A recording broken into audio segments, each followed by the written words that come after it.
Bagaimana cara agar efek dosa berzinah aku tidak turun kepada anak dan juga cucuku? Mungkin orang ini yang pernah bertanya, pernah mendengar dengan apa yang disampaikan oleh Imam Syafi'i bahwa dosa zinah itu akan menjadikan hutang bagi anak dan juga cucunya. Wahai kakak, hukum ini tidak secara mutlak, Kak. Yang dimaksudkan hutang di sini, kakak, jika dari dosa zinahnya tersebut itu menjadi contoh atau yang ditiru perilaku oleh anak atau misalkan oleh cucu kita. Karena kita ketahui, Kak, kalau anak itu kan ibarat seperti buah, dan biasanya buah itu tidak jauh jatuh dari pohonnya.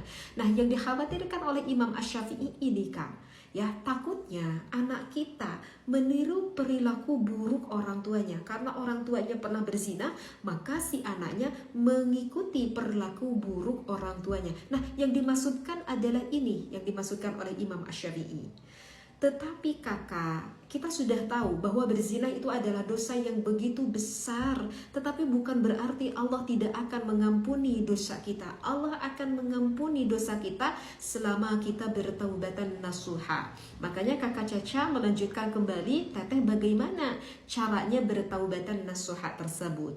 Maka harus sesuai, bertaubatan nasuha sesuai dengan syaratnya. Syarat yang pertama, an-nadamu. Kita harus ada menyesal, nelangsa gitu kaca hati kita. Ketika lidah kita mengucapkan istighfar, benar-benar nyesek, benar-benar menyesal sekali akan dosa yang kita lakukan. Jadi tidak cukup istighfarnya hanya di lidah saja. Ya, kemudian yang kedua, iqla'u fil hali. Kita harus menghentikan dosa itu pada saat itu juga.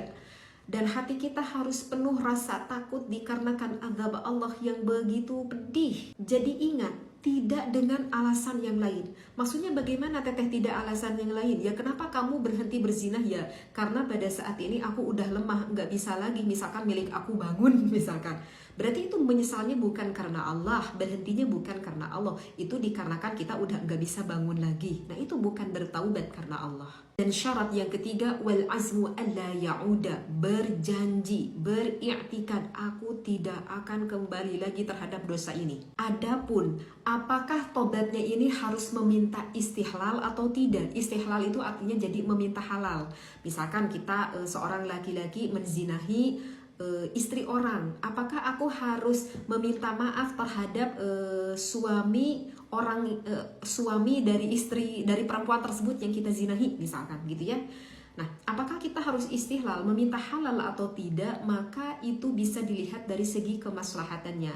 Karena kita juga pernah melihat ya di dalam kitab I'anatul Talibin, jika dikhawatirkan kalau kita meminta halal akan mendatangkan fitnah yang lebih besar, maka tidak perlu kita meminta halal. Cukup kita benar-benar nelangsa, berserah diri, mohon taubat kepada Allah. Jika misalkan si laki-lakinya tersebut sudah tahu bahwa istrinya pernah berzinah dengan kita, maka seyogianya kita yang pernah menzinahi perempuan tersebut harus meminta halal, benar-benar meminta maaf kepada suaminya tersebut. Jadi kakak intinya, tidak serta-merta dosa yang kita lakukan itu menjadi hutang bagi orang lain, apalagi terhadap anak cucu kita, karena anak cucu kita tidak punya dosa akan dosa zina tersebut. Dan pelaku dosa itu tidak akan menanggung dosa orang lain.